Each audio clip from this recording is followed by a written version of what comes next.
It is November 2nd.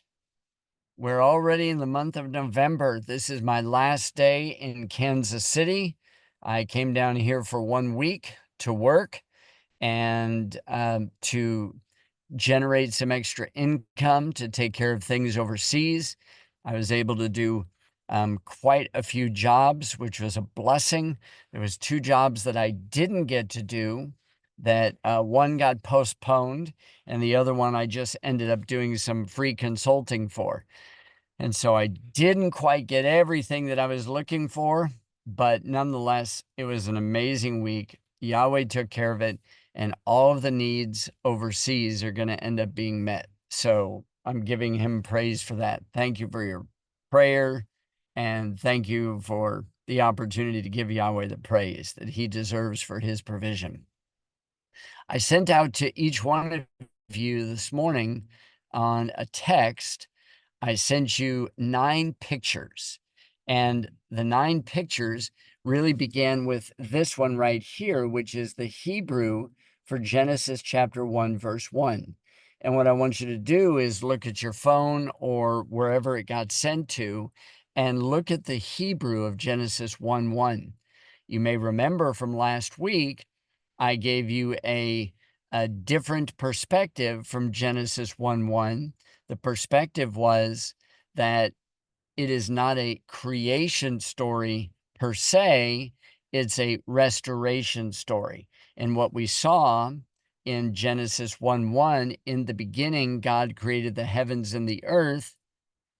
Verse 2 says, "But the earth became formless and void, and darkness was upon the face of the deep, and the Spirit of God hovered above the raging waters. And God said, Let there be light, and there was light. And God saw the light, and he saw the light was good. And he called the light day, and he called the dark night. The evening and the morning became the first day, Yom Echad." And so this was day 1, and this was the beginning of a restoration process. You may remember that, as is often spoken in the minds of so many people, that when God started creating, he started creating, and there was, in the Greek, ex nihilo, which means he created something from nothing. And I believe that without a shadow of a doubt.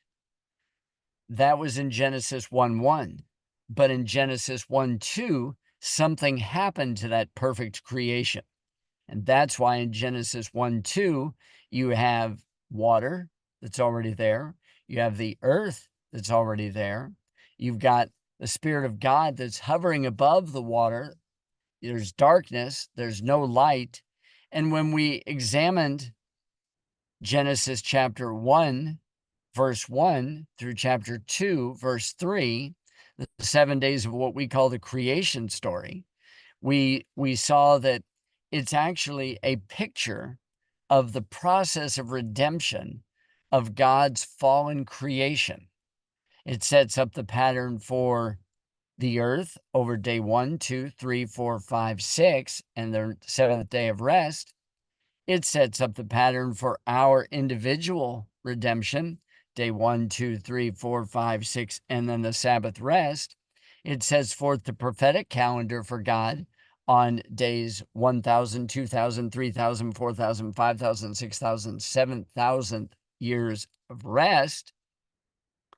It sets up the paradigm for the 7 churches in the book of Revelation, the 7 spirits in Isaiah chapter 11, the 7 seals, the 7 trumpets, the 7 bowls, the seven concepts that you would diligently add into your faith: virtue, knowledge, self-control, perseverance, godliness, brotherly kindness, and charity, from 2 Peter chapter 1, verses 5 through 12.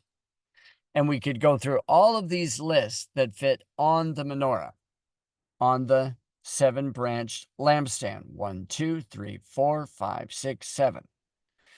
This morning, what I want to do is I want to go back to the restoration story, but I want to focus in on the opening verse and the opening word. It has been said by people way, way smart, that the entire Bible can be found in the book of Genesis. So everything from Exodus to Revelation can be found in Genesis. It's also been said that everything within the whole Bible can be found in Genesis chapter 1 through 11.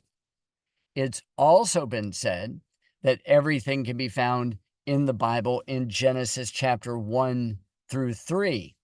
It's also been said that the entire Bible can be found in Genesis chapter 1 in the 7-day, what we call the creation story.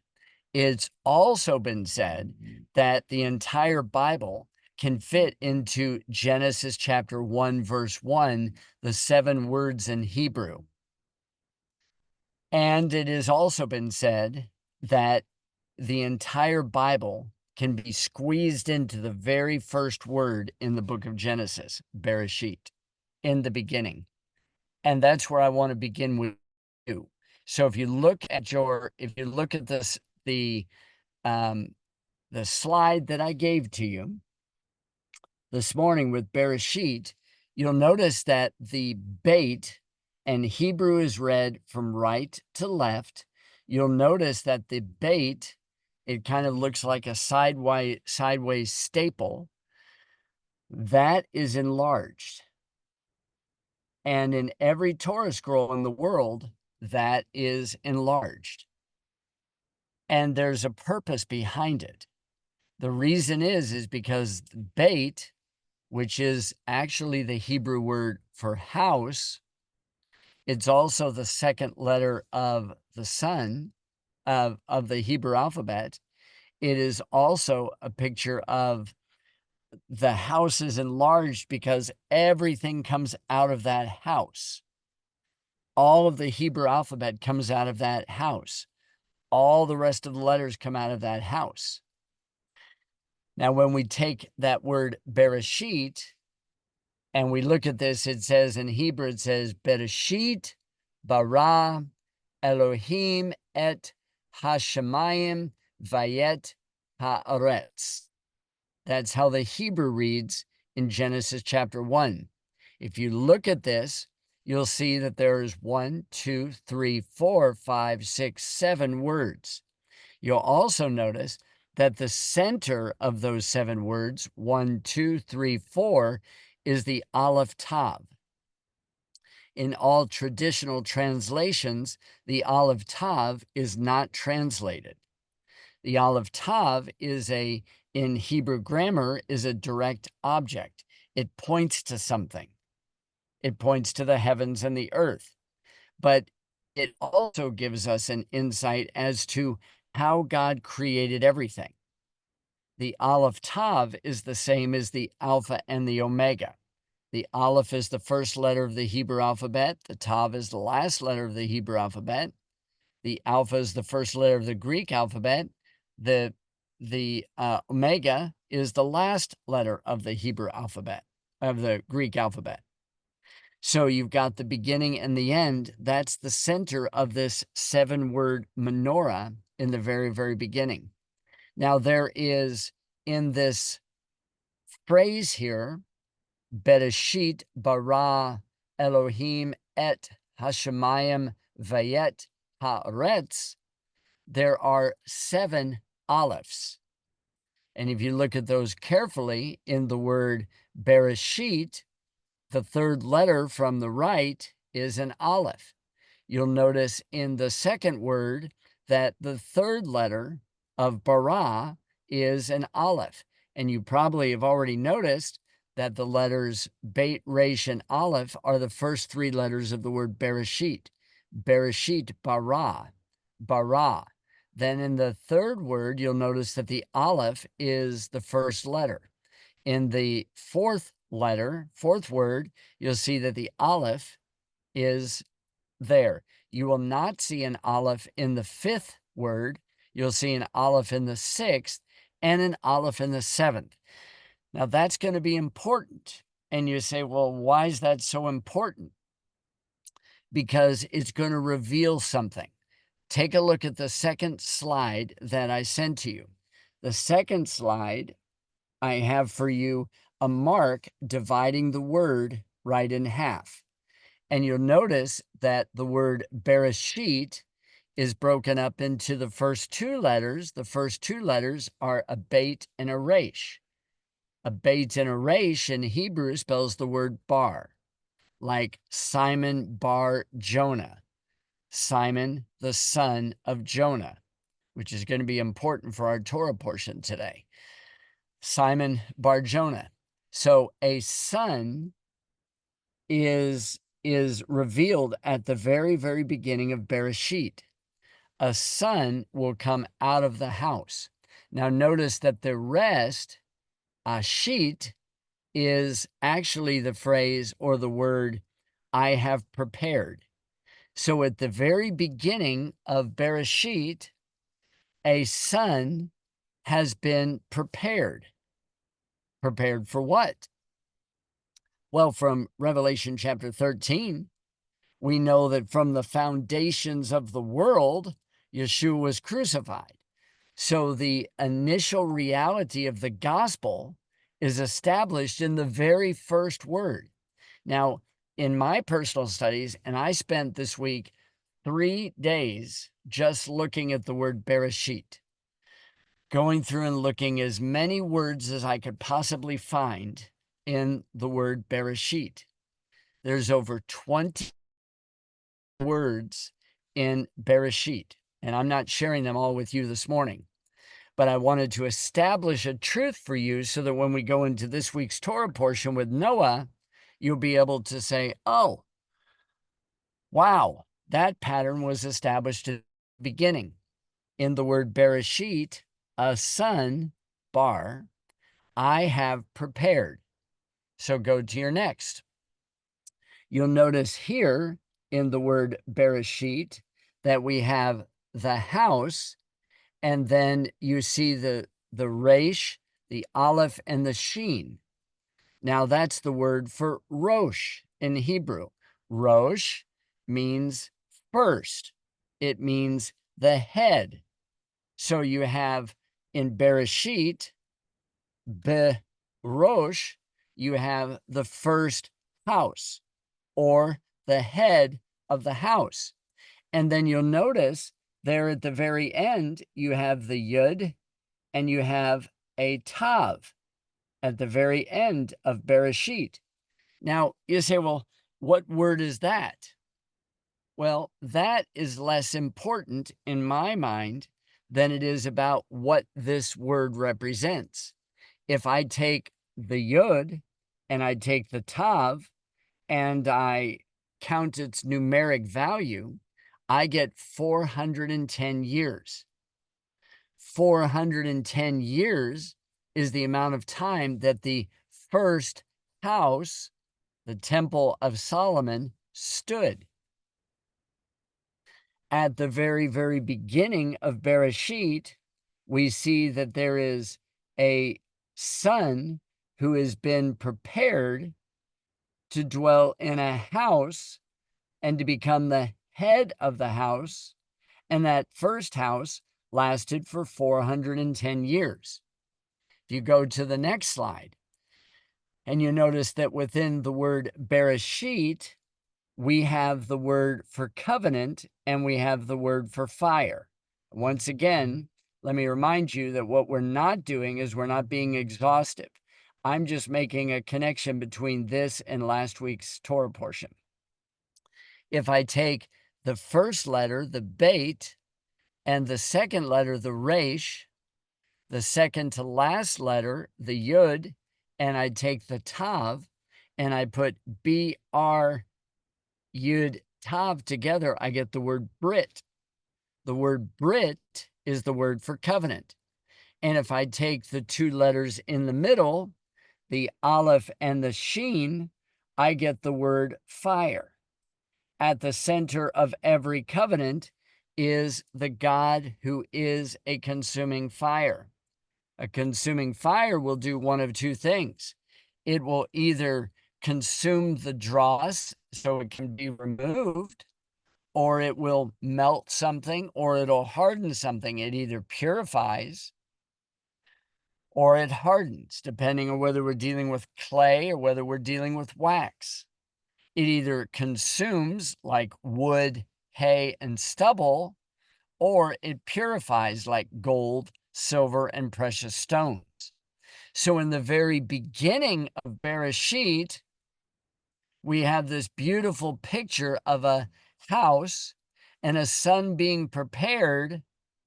And out of that first house that's going to be established for God's presence to dwell, it's going to last for a certain amount of time in the form of a covenant that is established on fire.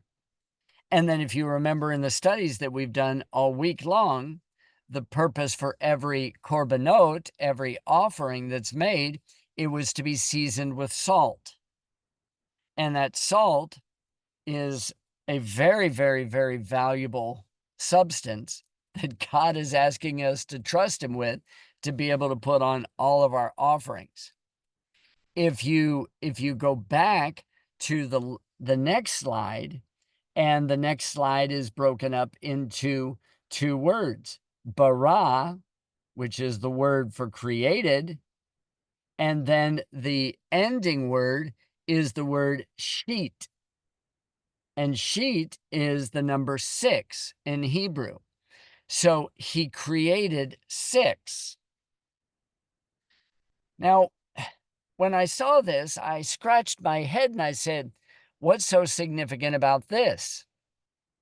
Well, my mind started doing some thinking. And I thought, well, there was 6 days of creation and then he rested. A day is to the Lord as 1,000 years from 2 Peter chapter 3, verse 8, and references within the Psalms. A day is to the Lord as 1,000 years, 1,000, 2,000, 3,000, 4,000, 5,000, 6,000. Scripture can be divided into 6 1,000-year periods. From the creation story up until Abraham is 2,000 years. From Abraham to Yeshua is 2,000 years. From Yeshua to the return of Yeshua is 2,000 years. And then you have the 7th 1,000th year. What I found very interesting was that this was actually confirmed in the Talmud, in the Jewish writings. And I thought, that's very interesting. When you go back to Genesis chapter 1, verse 1, I alluded to it earlier about how the opening verse has 7 olives. So I thought, okay, he created 6, but there is 7 olives. So we didn't stop there. And as I was thinking through the process, I said, okay, the aleph is the letter which represents the ox. It represents authority. It represents the master. It represents the Lord. It's God's letter, and it's silent.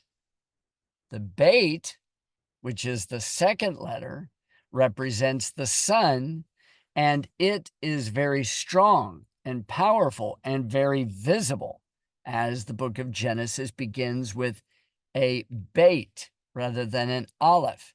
So God is behind the scenes, invisible, and the aleph in Hebrew is silent. And everything that is spoken is not by the aleph, it's by the beit. So whenever God speaks his word, he's speaking his son.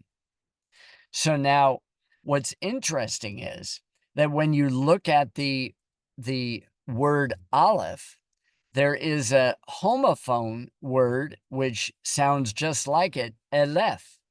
And aleph is spelled the same way as aleph. The difference is that it's the number for 1,000. So with the 7 olives there, could God be alluding to this beautiful process of him unveiling his 7 1,000th year plan? So I asked myself the question, it sure seems that way. So I went to verse 2.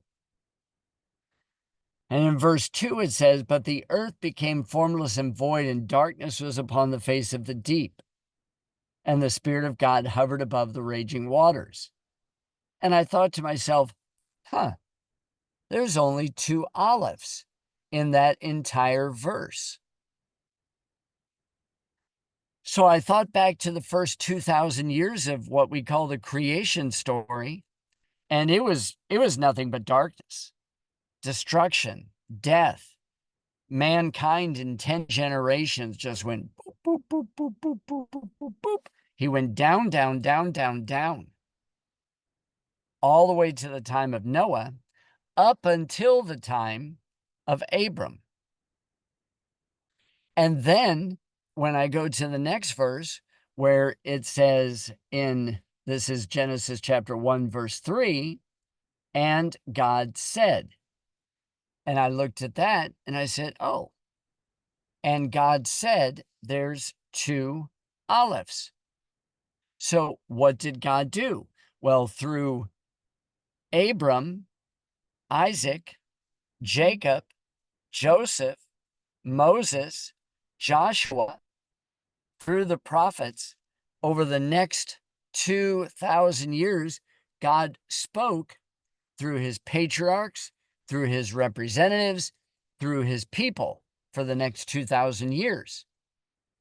Now, what's interesting is, and this is where I think that Judaism misses the boat. So Judaism says, this is what the Talmud says, I'm paraphrasing.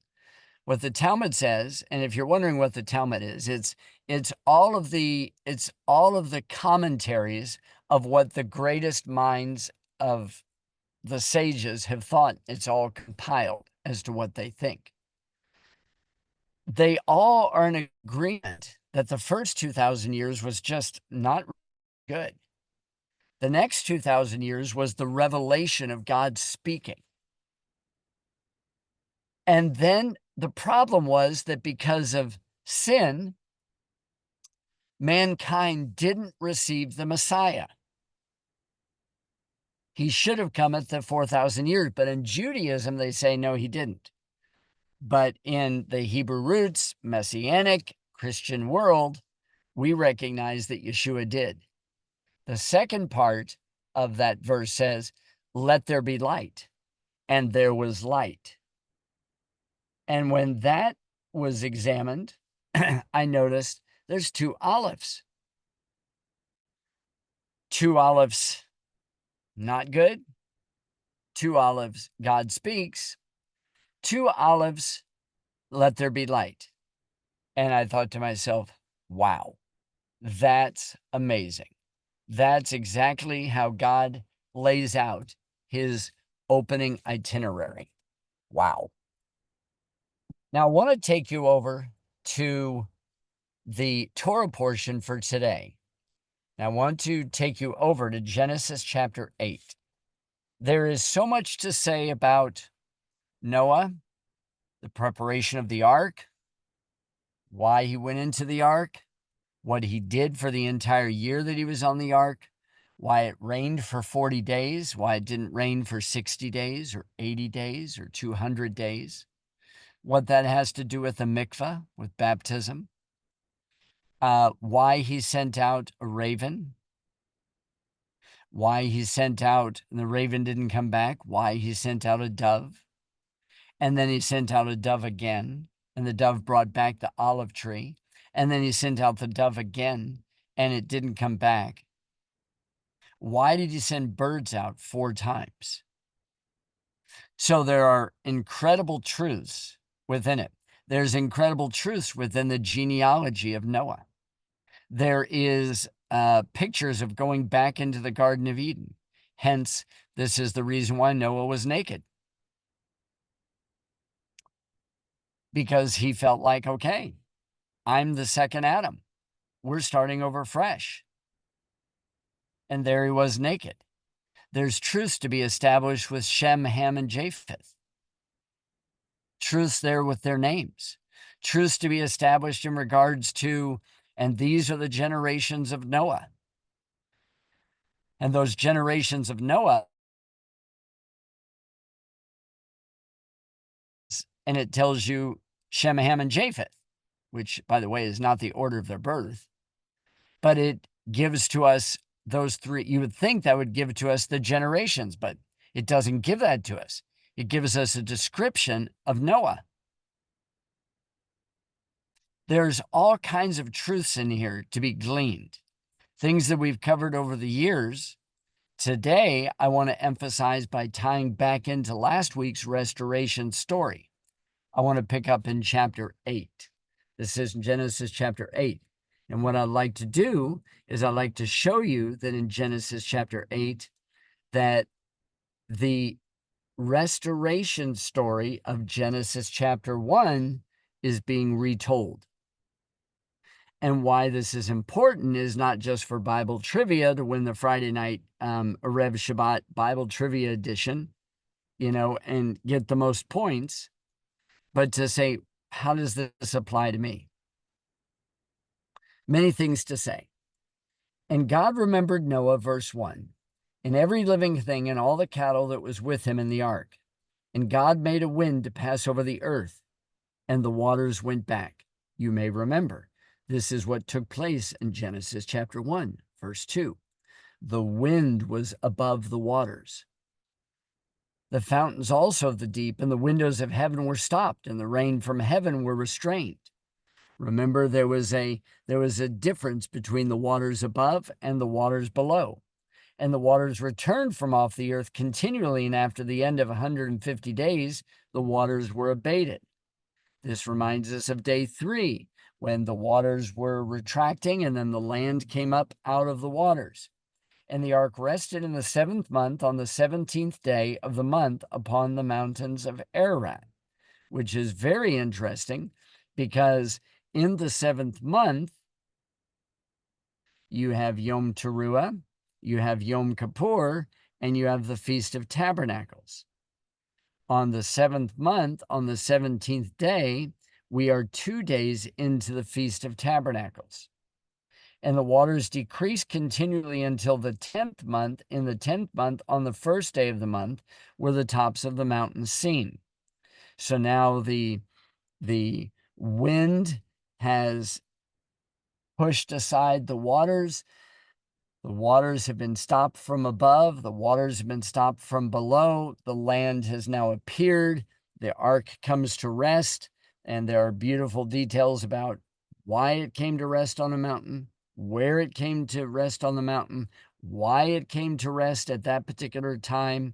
What is God trying to teach us in the midst of all of these details?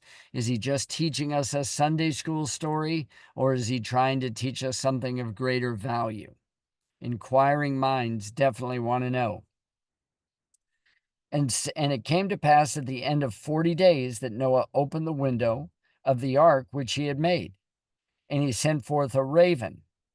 Now, what's interesting is the word raven is the Hebrew word orev. If you were spelling it for your notes, it'd be O-R-E-V. It is the same spelling for the word erev, E-R-E-V. It's the word for mixture. What I find interesting is that there was only 2 of every unclean bird. And if he sends out a raven and the raven doesn't come back, that leaves the other raven to go into extinction because it doesn't have anybody to cohabitate with. And as a result of that, you say, well, the raven never came back. And there's reasons for this. The next time you see a raven is in 1 Kings chapter 17. Now, even though it's an unclean chapter 17, before Elijah, all the prophets on Mount Carmel, you may remember that he's down by the brook and he's by himself. And what brings him food every single day? The raven. The raven brings him food every single day through the entire drought process. So there's much to be said, and this isn't our purpose for this morning, but my question for you would be, so why did he send out a raven? Why didn't he send out an eagle? Why didn't he send out a dove? Why did he send out a bird anyway? God told him when to get into the ark, and God told him when to get out of the ark. So why would he be sending a bird anyway to see? The ark has now landed on top of a mountain. He has one window that is above, and that's significant. By the way, the dimensions of the ark, both length, width, and height, the one door, the window above, the 3 levels on the inside, they're all significant. The gopher wood that it's made from, the pitch on the inside, the pitch on the outside, all of these details are significant. These are the details that we've covered in years past that when you look at them, you go, oh my stars, how good was God in making sure that there was provision for everybody who was on the ark to make it through the tribulation storm of destruction, where the earth would go through its mikvah. So he sends forth this Arev, this raven, which went forth to and fro until the waters were dried up from off the earth. It's going back to and fro. Now, what's interesting is that this phrase to and fro, this is what the enemy is doing, what Hasatan's doing. He's going up and down. He's going to and fro. He's looking every different direction. This is what God's doing. He's looking to and fro, to and fro. The question is, what is the raven looking for? Because later in the story of Elijah, we see that he's going to bring Elijah food. So there's something in the story that has great impact for us to consider. Also, he sent forth a dove from him to see if the waters were abated from off the face of the ground. But the dove found no rest for the sole of her foot. And she returned unto him into the ark, for the waters were on the face of the whole earth. Then he put forth his hand and took her and pulled her in unto him into the ark. Let me give you a quick leadership principle. Okay, let's say that you send somebody out to go do a task.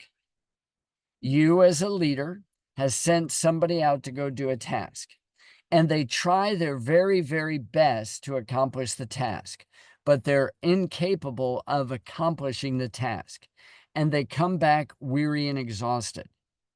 One thing you should do as the one who sent them out to Shaliach is you should reach out and bring them back in and comfort them, warm them, refresh them, and then wait until they're recovered before you send them out again. And he stayed yet 7 days, and again he sent forth the dove out of the ark. This is the second time that the dove is sent from the ark. This is the third bird that's been sent forth. First was a raven, second was a dove. The dove came back. Third was the same dove or a different dove, but goes out, and this time it plucks off a branch from an olive tree.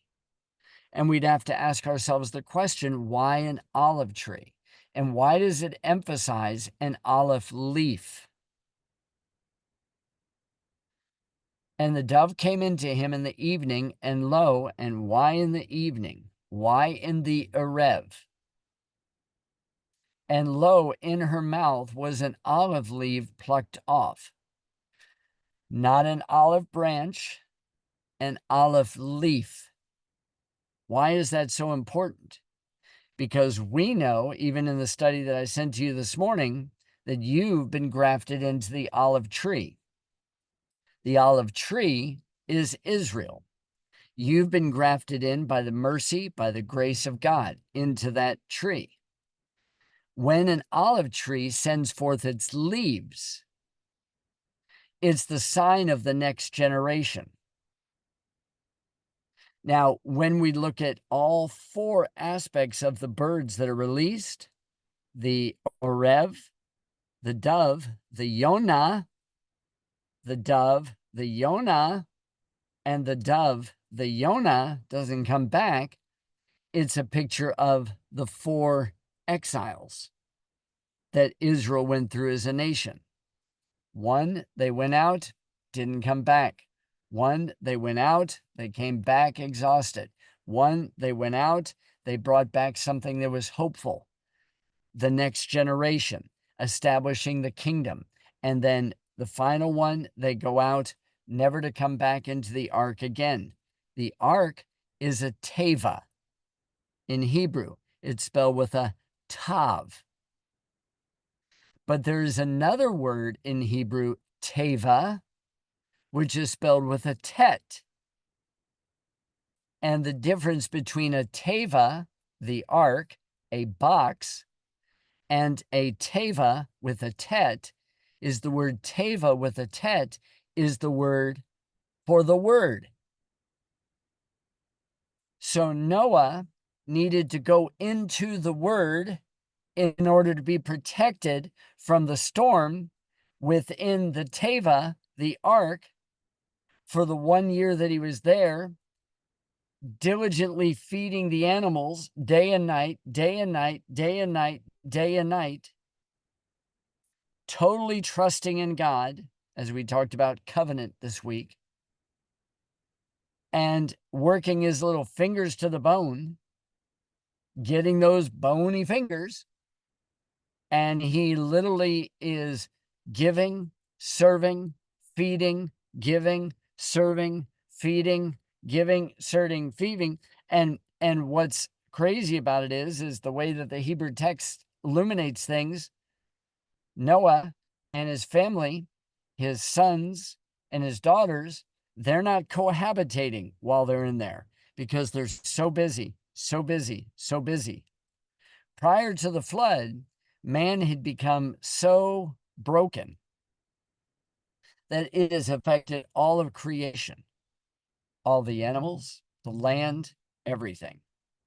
And everything that had breath that was not on the ark, everything that had breath that couldn't breathe underneath the water or could fly above the water, died. And by Noah serving for that entire year, and his wife and his kids and his daughters, all 8 of them serving diligently during that time, in my personal opinion, this is the reason why God said the exact same thing at the end of the story that he said at the beginning. You may remember the reason why God destroyed everything back in chapter 6 was because the wickedness of man was so bad that God said, I made man, I'm going to wipe him off the face of the earth. This is not a good thing at all. Not a good thing. I'm going to wipe him off. After the flood, God's talking to Noah, and he says to Noah, he goes, you know what? The heart of men, they're constantly set on doing wickedness. But because men are like that, I'm never going to bring a flood to wipe out all of humanity again. So I ask myself the question, well, which one is it, God? You wiped out mankind because wickedness was in his heart continuously. And then after the flood, you promise you're not going to wipe out man because wickedness is in his heart completely. Which one is it? And if it's the latter, then why'd you bring the destruction to begin with? So something had to happen in between the two that rectified the entire situation. And in my opinion, the rectification was the only thing that was taking place during that time. Noah was doing the exact opposite of what was going on in the world. In the world, people were self-centered. In the world, it was all about me. In the world, it was all about my pleasure. In the world, it was all about idolatry. In the world, it was all about ABC, you name it. It was all about me focus. But on the ark, something was happening. Now, I was meditating on this week. I just stopped to calculate in my little pea brain how many genus of dogs there are. I love dogs. And then I said, well, how many different families of dogs are there? Do you understand that if you just took all the genus or all the families, so it's kingdom, phylum, class, order, family, genus, species, that's the taxonomical way of dealing with things.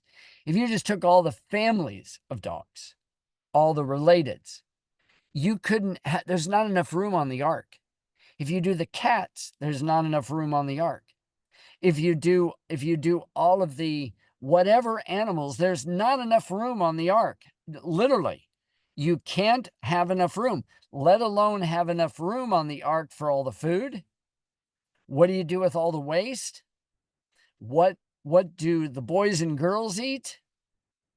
Once they stepped into that teva, something supernatural took place, and they stepped into it by serving and giving to take care of the lives of those individuals that would replenish the earth.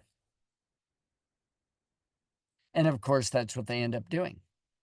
So when the dove doesn't come back, in my opinion, that has to do with the future messianic era, where Jonah, and so now if we went back and we compared the story of Jonah and we compared the story of Noah, Noah's name means comfort. Jonah's name means, Jonah is the word for dove. So if I go through and I look and I say, well, both of them brought judgment, or at least a message of judgment. Both of them, if we just made a list of characteristics, that story is like this story, that story is like this story, that story is like this story, back and forth and back and forth. Things that are beyond our scope for this morning. So Noah knew, verse 11, that the waters were abated from off the earth, and he stayed yet 7 more days, and he sent forth the dove, which returned not again unto him any more. And it came to pass in the 601st year, in the first month of the first day of the month, the waters were dried up from off the earth, and Noah removed the cover of the ark, and he looked, and behold, the face of the ground was dry. And in the second month of the 7th and 20th day of the month was the earth dried. Now, wait a minute. If he removes the lid off of the ark, and he looks down on the ground, and he sees that the ground is dry, why does he wait another month? It's a good question, isn't it? Because of the next verse. The next verse, and God spoke unto Noah, saying, now, go forth of the ark, you and your wife and your sons' wives with you. Bring forth with you every living thing that is with you, of all flesh, both of fowl, cattle, of every creeping thing that creeps upon the earth, that they may breed abundantly in the earth and be fruitful and multiply. This is day 5. And day 6 of the creation restoration story. Now all of the cattle, all the birds, all the fishes, which are already there, they're going to be fruitful and they're going to multiply, which is what God commanded them to do.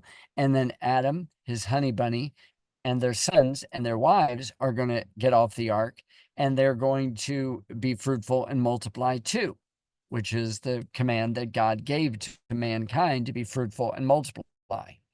And Noah went forth, and his sons and his wives and his sons' wives with him, every beast, every creeping thing, every fowl, and whatsoever creeps upon the earth after their kinds went forth out of the ark. And Noah built an altar unto the Lord, and took of every clean beast, of every clean fowl, and offered burnt offerings on the altar. He offered the korban olah. And the Lord smelled a sweet savor, and the Lord said in his heart, I will not again curse the ground any more for man's sake, for the imagination of man's heart is evil from his youth. And you go, wait a minute, isn't that exactly what he said in chapter 6, verse 5? The reason why he did it? And we kind of elucidated that point, and the reason why God made this comment. By the way, something that would be very easy to overlook, but because we're not just hooked on phonics, we want to look for other details. Notice that the time frame is not based on God's counting, like 40 days, 40 nights, 150 days. Now everything is based on the life of Noah in the 601st year of Noah's life. Now, what's going on is God has this way of dealing with things. I was sharing with a dear friend last night as we were having dinner. I said, you know, what God does is he always strengthens our heart. Oftentimes, whenever somebody is disobedient, we shorten the rope. We keep them on a tighter leash. But what God is doing with mankind is he's giving them more leash. He's giving them more freedom. Because he knows their heart's going to return. All you have to do is read the Torah portion this week with the Tower of Babel. And you'll see the mindset of mankind. We're just going back to where it was prior to the flood. Why isn't God bringing a gigantic flood to destroy all mankind? Because their hearts are that way. We're replacing God completely. Da da da da da da da da. Because what God's doing is God's doing the same thing that he's doing to Pharaoh. He's kazaking his heart, kazaking man's heart, strengthening his heart to where man will make the decision, I want God. I want God above everything else. If you're on a super tight leash, then you just find yourself submitting to the reality of what's being asked of you. But if you're on a longer leash and you choose not to break that leash, but you choose to freely walk within the parameters of that leash, then you're completely free. And that's what is taking place here within the story. And he says, while the earth remains, seed time and harvest, cold and heat, summer and winter, the day and night shall not cease. Now, this is a reference back to day 4 with the seasons, the Moedim, but he's talking about the harvesting. And this is why in chapter 9, when we see the story of the covenant that's made with Noah, and then we see that Noah is going to be a man who literally he becomes a man of the earth, which we're not going to have time to be able to delve into that one, but he's an Ish Adamah. He's an Ish Adamah. He's a man, Ish Adamah, that's going back to the time of Adam, to where Adam came from the earth, to where Adam was naked and not ashamed. But when Adam and his honey bunny ate from the fruit of the tree of the knowledge of good and evil, which I personally believe was a grape tree, a grapevine tree. It's the only fruit in Scripture that's looked at as being both good and evil. And as a result, they cover themselves with fig leaves, which is reference to more prophetic things. So as Noah becomes an Ish Adamah, a man of the earth, and he begins, the Scripture says, to plant a vineyard. He's doing things. There's this process that's going on. He drinks, he's naked in his tent. Then you see the story of Shem and Japheth, and you see Ham and the curse that's passed on to his grandson, his 4th grandson, Canaan. And you have to ask yourself the question, why didn't you curse Ham? And what is that really all about? And who knows, maybe we'll get to that, later on up at Mary's today and in our Torah study up there.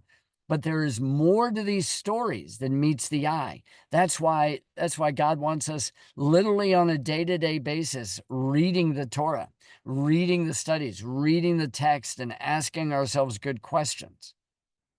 So when Ham, let me share with you what my dear friend Jimmy Black in Florida, he's going to be speaking tomorrow at his church. And I said to him, I called him up on the phone the other day, and I said, I just want to give you, encouragement through the lineage of Shem, Ham, and Japheth. Shem is the word for name. Ham is the word for hot or passionate. And then Japheth is the Hebrew word for beauty. So when you speak this coming weekend and you proclaim his name, Hashem, when you proclaim his name, do it with ham, do it with passion, do it with heat. And by the way, the word Ham is where we get the word Hamas from. Hot, passionate. And that's what they are. Hot, passionate people over religious things. And they're the ones who become the servants. Japheth, beauty. I said, so when you're preaching, proclaiming his name with passion, make sure that you do it adorn it, make it beautiful, make it to where the people go, wow, you really went all out to be able to share and express the beauties of his name. So I encouraged him. A leadership principle, but they're spiritual principles, and something that, I had the opportunity to be able to. Hunter's on the call this morning. I spent some time on the phone with Hunter this week when it was too windy for me to start my workday. And Hunter had been earlier in the week expressing things to me concerning this, his desire to lift up the name of God, his passion to be able to express that. And then the beauty in which he was seeing in the word that he wanted to make known to everybody. We can do this every day. And it's these three individuals that are going to populate the earth.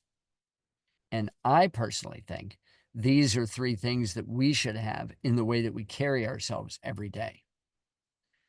Now, I look at chapter 8 and I see day 1, day 2, day 3, day 4, day 5, day 6. But you would think that I would see day 7, but in chapter 9, I don't see day 7. I don't see anybody resting on day 7. It says, and God blessed his sons and said unto them, be fruitful and multiply and replenish the earth. So that's day 6. The fear of you and the dread of you shall be upon every beast of the earth and upon every fowl of the air, upon all that moves upon the earth and upon the fishes of the sea. Into your hands they are delivered, which is day 6. God gave man the ability to rule and reign over everything. Every moving thing that lives shall be meat for you, even as the green herb have I given you all things. And of course, there's much more to these stories. But flesh with the life thereof, which is the blood thereof, you shall not eat. And surely your blood of your lives will I require. At the hand of every beast will I require it. And at the hand of man, at the hand of every man's brother will I require the life of man. Whoever sheds man's blood, by man shall his blood be shed. For in the image of God made he man. And you, be ye fruitful, multiply, bring forth abundantly in the earth, and multiply therein. So then God says, what I'm going to do with you, Noah, is I'm going to establish my covenant with you. And the covenant that he's going to establish with you is the covenant that the LGBTQIA is trying to do right now. They're trying to take the rainbow that belongs to God and to convert it over to a perverted system. And so notice what he says. And we won't have time to do this, but I'm just showing you the Sabbath rest. Verse 10, and with every living creature that is with you, and the fowl of the cattle, every beast of the earth with you, from all that go out of the ark to every beast of the earth, I will establish my covenant with you, neither shall all flesh be cut off any more by the waters of a flood, neither shall there any more be a flood to destroy the earth. And God said, this is the token of the covenant which I make between me and you and every living creature that is with you for perpetual generations. I do set my bow in the cloud, and it shall be for a token of a covenant between me and the earth. And it shall come to pass when I bring a cloud over the earth, that the bow shall be seen in the cloud. And I will remember my covenant which is between me and you and every living creature of all flesh, and the waters shall no more become a flood to destroy all flesh. And the bow shall be in the cloud, and I will look upon it, that I may remember the everlasting covenant between God and every living creature of all flesh that is upon the earth. And God said unto Noah, this is the token of the covenant which I have established between me and all the flesh that is upon the earth. Now, we look at that and you go, okay, so where are you getting the Sabbath out of that? It's a picture of the rainbow.